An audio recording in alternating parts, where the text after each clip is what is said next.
আসসালামু আলাইকুম। আমন্ত্রণ জাগো টিভি নিউজে, সঙ্গে আছি আমি আফরিন সুমনা। শুরুতেই সংবাদ শিরোনাম।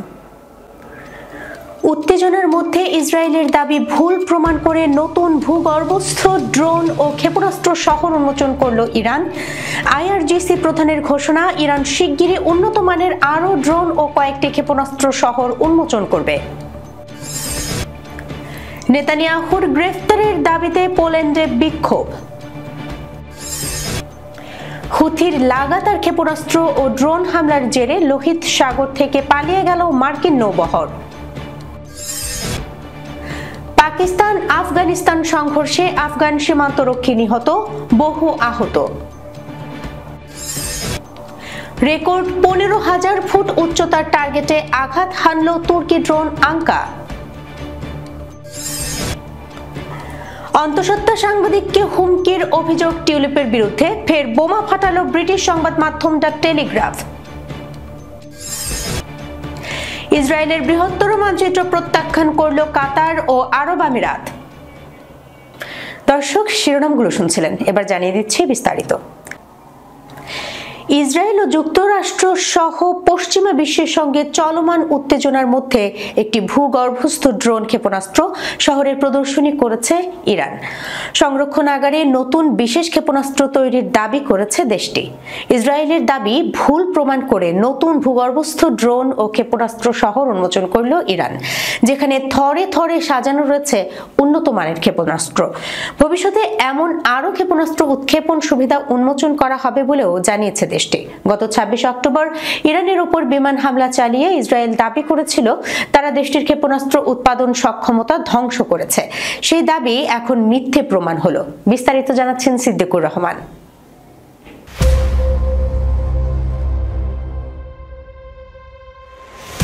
ইরানের তাসনিম নিউজ এজেন্সি জানিয়েছে, ইসলামী বিপ্লবী গার্ড বাহিনী তথা আইআরজিসির কমান্ডার মেজর জেনারেল হোসেন সালামি এবং আইআরজিসির অ্যারোস্পেস ফোর্সের কমান্ডার ব্রিগেডিয়ার জেনারেল আমির আলী হাজিজাদে নতুন এই ভূগর্ভস্থ শহর উন্মোচন করেন। শুক্রবার রাতে ইরানের রাষ্ট্রীয় টিভি এ সংক্রান্ত ফুটেজ সম্প্রচার করেছে। ভিডিওতে দেখা যায় ক্ষেপণাস্ত্র শহরে তরল জ্বালানি চালিত এমাত কদর এবং কিয়াম ক্ষেপণাস্ত্র রয়েছে। অবশ্য মিসাইল শহরের কিছু অংশ সাংবাদিকদের দেখানো হয়। ইরানের ক্ষেপণাস্ত্র তৈরির সক্ষমতা ক্ষতিগ্রস্ত হয়েছে বলে শত্রুর ভুল ধারণা প্রত্যাখ্যান করেন কমান্ডার হোসেন সালামি। বলেন, ইরানের ক্ষেপণাস্ত্র শক্তি বৃদ্ধির হার বেড়েছে। তিনি বলেন, ইরান ক্রমাগত তার ক্ষেপণাস্ত্রের পরিমাণ, গুণমান ও নকশার দিক থেকে উন্নতি করছে। আইআরজিসির অ্যারোস্পেস ফোর্স অদূর ভবিষ্যতে আরও নতুন ক্ষেপণাস্ত্র এবং ক্ষেপণাস্ত্র সুবিধা উন্মোচন করবে, যোগ করেন হোসেন সালামি।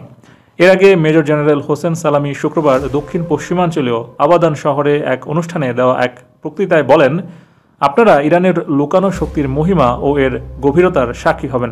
তিনি বলেন, শীঘ্রই নতুন ক্ষেপণাস্ত্র ও ড্রোন উন্মোচন করা হবে এবং আপনারা ইরানের লুকানো শক্তির মহিমা ও এর গভীরতার সাক্ষী হবেন। এরপরই নতুন ক্ষেপণাস্ত্র দেখালো ইরান।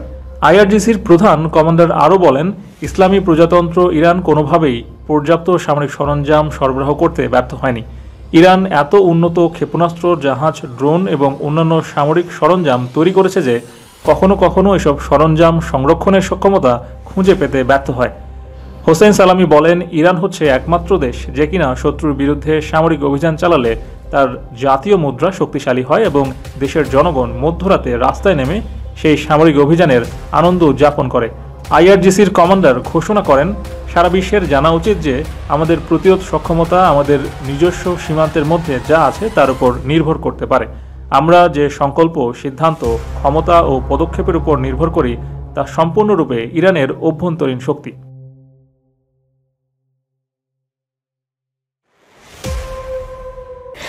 ইসরায়েলের যুদ্ধবাজ প্রধানমন্ত্রী বেনিয়ামিন নেতানিয়াহুকে গ্রেপ্তারের দাবিতে পোল্যান্ডের রাজধানী ভার্সোতে শত শত মানুষ বিক্ষোভ মিছিল করেছে।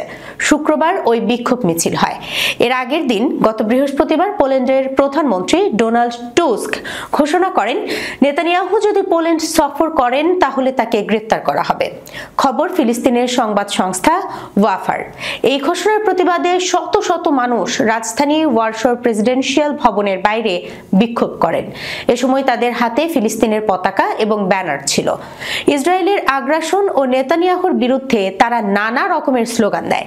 বিক্ষোভকারীরা নেতানিয়াহুকে গ্রেপ্তারের দাবি জানায় এবং গাজা উপত্যকায় বর্বর ইসরায়েলের গণহত্যাকে সমর্থন করার জন্য পোল্যান্ডের প্রধানমন্ত্রী অ্যান্ড্রেজি দুদাকে অভিযুক্ত করে। গাজা উপত্যকায় যুদ্ধাপরাধ করার দায়ে গত নভেম্বর মাসে হেগ ভিত্তিক আন্তর্জাতিক অপরাধ আদালত বা আইসিসি নেতানিয়াহু এবং ইসরায়েলের সাবেক যুদ্ধমন্ত্রী ইয়োব গালান্টের বিরুদ্ধে গ্রেপ্তারি পরোয়ানা জারি করে।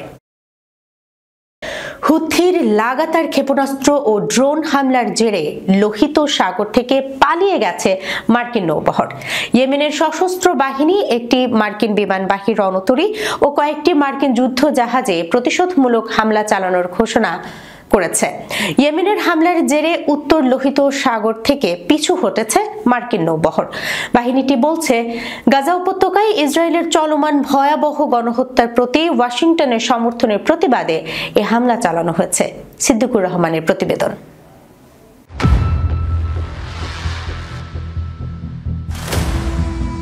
ইয়েমেনের সশস্ত্র বাহিনী এক বিবৃতিতে জানিয়েছে, তারা বিগত 48 ঘন্টায় যেসব মার্কিন রণতরীতে হামলা চালিয়েছে সেগুলোর মধ্যে বিমানবাহী জাহাজ ইউএসএস হ্যারি ট্রুম্যান অন্যতম। ক্রুজ ক্ষেপণাস্ত্র ও বিস্ফোরক ভর্তি ড্রোন ব্যবহার করে লোহিত সাগরের উত্তর অংশে মোতায়েন এসব মার্কিন রণতরীতে আঘাত হানা হয়। এমন লাগাতার হামলার ফলে লোহিত সাগর থেকে পালিয়ে গেছে মার্কিন নৌবহর। ইয়েমেনের সেনাবাহিনীর বিবৃতিতে বলা হয়, এই হামলার মাধ্যমে হ্যারি ট্রুম্যান যুদ্ধজাহাজ থেকে ইয়েমেনের বিরুদ্ধে পরিকল্পিত আরেকটি মার্কিন বিমান হামলা বানচাল করে দেওয়া সম্ভব হয়েছে। তাদের হামলার ফলে বিমানবাহী রণতরীটি সহ সবগুলো মার্কিন যুদ্ধজাহাজ লোহিত সাগরের উত্তর অংশ থেকে সরে গেছে। এছাড়া বিবৃতিতে ইসরায়েলেও নতুন করে ক্ষেপণাস্ত্র হামলা চালানোর খবর দেওয়া হয়েছে। এতে বলা হয়েছে, ইসরায়েলের রাজধানী তেল আবিবের নিকটবর্তী ইয়াফা শহরে 3টি পাইলটবিহীন বিমান বা ড্রোন দিয়ে ওই হামলা চালানো হয়। ড্রোনগুলো তাদের পূর্ব নির্ধারিত লক্ষ্যবস্তুতে আঘাত হেনেছে বলে ইয়েমেনের সশস্ত্র বাহিনী জানিয়েছে। গাজা উপত্যকায় ইসরায়েলের বাহিনীর ভয়াবহ গণহত্যার প্রতিবাদে ইয়েমেন তেল আবিবের বিরুদ্ধে যে সামরিক অভিযান চালাচ্ছে তা গাজায় গণহত্যা বন্ধ না হওয়া পর্যন্ত চলবে বলে বিবৃতিতে প্রত্যয় জানানো হয়েছে।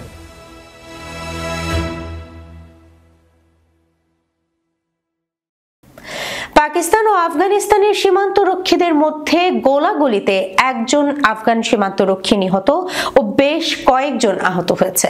পাকিস্তানের বিভিন্ন সংবাদ মাধ্যম এ তথ্য জানিয়েছে।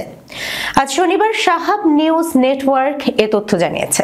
পাকিস্তান গণমাধ্যম বলছে, সে দেশের আফগান সীমান্তবর্তী মেহমান্দ ও বাজোর এলাকায় আফগানিস্তান থেকে ছোড়া মর্টার আঘাত হেনেছে। বিস্তারিত প্রতিবেদনে।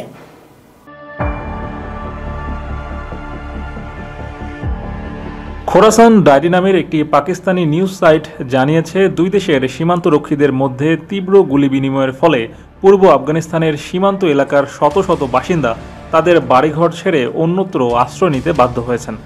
চলতি মাসের শুরুতে আফগান ভূখণ্ডে পাকিস্তানের বিমান হামলার পর আফগান সরকারও পাল্টা হামলা চালায়। এর ফলে উভয় পক্ষের মধ্যে সীমান্ত উত্তেজনা তীব্রতর হয়েছে। আঞ্চলিক দেশগুলো উভয় পক্ষের মধ্যে অব্যাহত সীমান্ত উত্তেজনার পরিণতি সম্পর্কে উদ্বেগ প্রকাশ করেছে। পাকিস্তান দাবি করেছে, তারা আফগান ভূখণ্ডে বিমান হামলা চালিয়ে তেহরিক-ই-তালিবান পাকিস্তানের সন্ত্রাসীদের বেশ কয়েকটি আস্তানা ধ্বংস করেছে।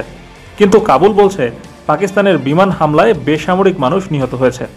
পাকতিকা প্রদেশে পাকিস্তানি সেনাবাহিনীর ওই বিমান হামলার পর আফগানিস্তানের তালেবান সরকারের পররাষ্ট্র মন্ত্রণালয় এক বিবৃতিতে হামলার তীব্র নিন্দা জানিয়েছে। এছাড়া কাবুলে পাকিস্তানি দূতাবাসে চার্জ দ্য অ্যাফেয়ার্সকে পররাষ্ট্র মন্ত্রণালয়ে তলব করে বিমান হামলাকে অগ্রহণযোগ্য বলে ঘোষণা করেছে। তুরস্কের ড্রোন আঙ্কা সম্প্রতি 15,000 ফুট উচ্চতা থেকে টার্গেটে আঘাত হেনেছে। তুর্কি অ্যারোস্পেস ইন্ডাস্ট্রিজ সামাজিক যোগাযোগ মাধ্যম এক্সে এই সাফল্যের ঘোষণা দেয়। টিএআই লিখেছে, রকেটসনের জাতীয় ক্ষেপণাস্ত্র এলইউ মটাস দিয়ে অর্জিত এই সাফল্য আমাদের প্রকৌশলীদের অক্লান্ত পরিশ্রম ও গর্বের প্রতিচ্ছবি।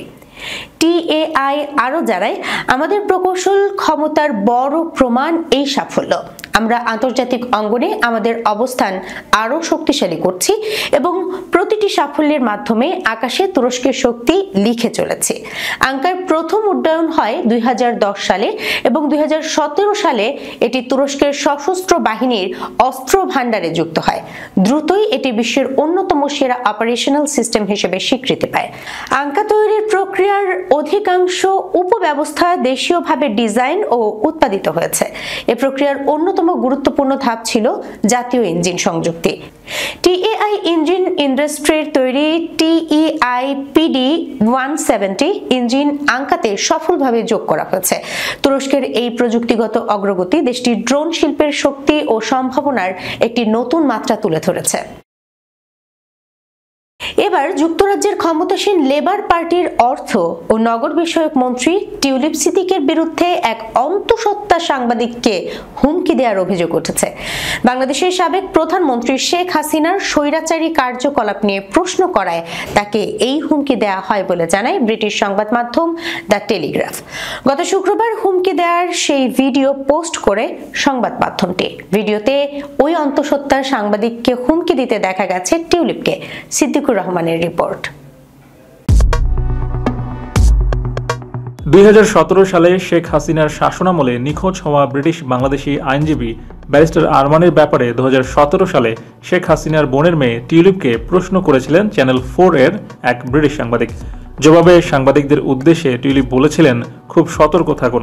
টিউলিপ হুমকির সুরে বলেন, আমি হ্যাম স্টেট ও কিলবার্নের একজন লেবার এমপি, আমি একজন ব্রিটিশ পার্লামেন্ট সদস্য, খুব সাবধান থাকবেন। তিনি আরও বলেন, আমি বাংলাদেশি নই এবং আপনি যার কথা বলছেন তাদের মামলা সম্পর্কে আমার কোনো ধারণা নেই। আমার বক্তব্য এখানেই শেষ।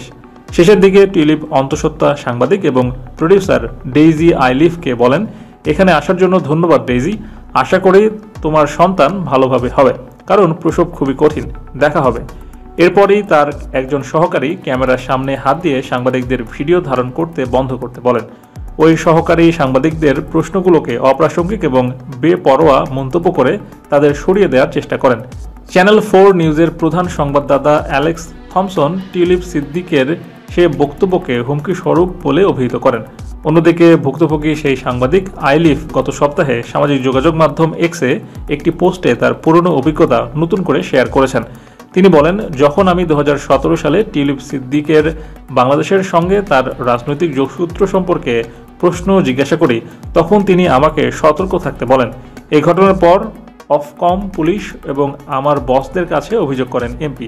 যদিও কোনো অভিযোগ টেকেনি, কারণ সৌভাগ্যবশত আসলে যা ঘটেছিল তা ক্যামেরায় রেকর্ড করা হয়েছে।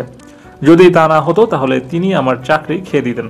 এর আগে জামায়াত নেতা মীর কাসেম আলীর ছেলে ব্যারিস্টার আরমানের স্ত্রীকে হুমকি দেওয়ার অভিযোগ আনা হয় টিউলিপ সিদ্দিকের বিরুদ্ধে। সূত্র টেলিগ্রাফ। মধ্যপ্রাচ্যের 4টি আরব দেশের ভূখণ্ডকে অন্তর্ভুক্ত করে বৃহত্তর ইসরায়েলের মানচিত্র প্রকাশ করেছে তেল আবিব। নতুন মানচিত্রে ফিলিস্তিন, জর্ডান, সিরিয়া ও লেবাননের ভূখণ্ডকে বৃহত্তর ইসরায়েলের অংশ বলে দাবি করা হয়েছে। এবার এই ঘটনার তীব্র নিন্দা জানিয়েছে কাতার ও সংযুক্ত আরব আমিরাত। চলতি সপ্তাহে সামাজিক যোগাযোগ মাধ্যমে ওই মানচিত্রটি ছড়িয়ে পড়ে। এতে ফিলিস্তিন, জর্ডান, সিরিয়া ও লেবাননের বিস্তীর্ণ ভূখণ্ড কথিত বৃহত্তর ইসরায়েলের অন্তর্ভুক্ত করা হয়েছে। এই মানচিত্র প্রকাশের পরই নিন্দার ঝড় উঠেছে। ফিলিস্তিন, জর্ডানের কর্তৃপক্ষ ওই মানচিত্রকে সব আন্তর্জাতিক আইন ও প্রস্তাবের সুস্পষ্ট লঙ্ঘন বলে উল্লেখ করেছেন। এছাড়া সৌদি আরবও ওই ইসরায়েলি মানচিত্রের নিন্দা ও প্রত্যাখ্যান করেছে। রিয়াদ বলছে, এই ধরনের চরমপন্থী দাবি ইসরায়েলের উদ্দেশ্য প্রকাশ করে, যা তাদের দখলদারিত্বকে সুসংহত করতে, রাষ্ট্রগুলোর সার্বভৌমত্বের উপর প্রকাশ্য আক্রমণ চালিয়ে যেতে এবং আন্তর্জাতিক আইন ও নিয়ম লঙ্ঘন করতে চায়। কাতারের পররাষ্ট্র মন্ত্রণালয় মানচিত্রটিকে আন্তর্জাতিক বৈধতা এবং প্রস্তাবের স্পষ্ট লঙ্ঘন বলে অভিহিত করেছে। তবে এই ধরনের কর্মকাণ্ড শান্তি প্রচেষ্টাকেও ক্ষতিগ্রস্ত করতে পারে বলে সতর্ক করেছে পররাষ্ট্র মন্ত্রণালয়। একইভাবে সংযুক্ত আরব আমিরাতের পররাষ্ট্র মন্ত্রণালয় মানচিত্রটিকে ইসরায়েলের বৃহত্তর সম্প্রসারণবাদী এজেন্ডার অংশ হিসেবে নিন্দা জানিয়েছে।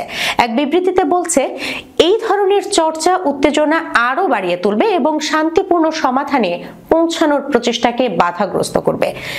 দ্বিরাষ্ট্রীয় সমাধান অর্জন এবং একটি স্বাধীন ফিলিস্তিনি রাষ্ট্র প্রতিষ্ঠার লক্ষ্যে আন্তর্জাতিক উদ্যোগগুলোকে সমর্থন করার প্রতিশ্রুতি পুনর্ব্যক্ত করেছে সংযুক্ত আরব আমিরাত। দর্শক, এই ছিল জাগো টিভি নিউজে। যাবার আগে সংবাদ শিরোনামগুলো জানিয়ে দিচ্ছে আরও একবার। উত্তেজনার মধ্যে ইসরায়েলের দাবি ভুল প্রমাণ করে নতুন ভূগর্ভস্থ ড্রোন ও ক্ষেপণাস্ত্র শহর উন্মোচন করল ইরান। আইআরজিসি প্রধানের ঘোষণা, ইরান শিগগিরই উন্নত মানের আরও ড্রোন ও কয়েকটি ক্ষেপণাস্ত্র শহর উন্মোচন করবে। নেতানিয়াহুর গ্রেফতারের দাবিতে পোল্যান্ডে বিক্ষোভ। হুথির লাগাতার ক্ষেপণাস্ত্র ও ড্রোন হামলার জেরে লোহিত সাগর থেকে পালিয়ে গেল মার্কিন নৌবহর। পাকিস্তান আফগানিস্তান সংঘর্ষে আফগান সীমান্তরক্ষী নিহত, বহু আহত। রেকর্ড 15,000 ফুট উচ্চতার টার্গেটে আঘাত হানল তুর্কি ড্রোন আঙ্কা। অন্তঃসত্ত্বা সাংবাদিককে হুমকির অভিযোগ টিউলিপের বিরুদ্ধে, ফের বোমা ফাটালো ব্রিটিশ সংবাদ মাধ্যম দ্য টেলিগ্রাফ। ইসরায়েলের বৃহত্তর মানচিত্র প্রত্যাখ্যান করল কাতার ও আরব আমিরাত। এখনকার মতো এই পর্যন্ত। এতক্ষণ সঙ্গে থাকার জন্য ধন্যবাদ সবাইকে। আল্লাহ হাফেজ।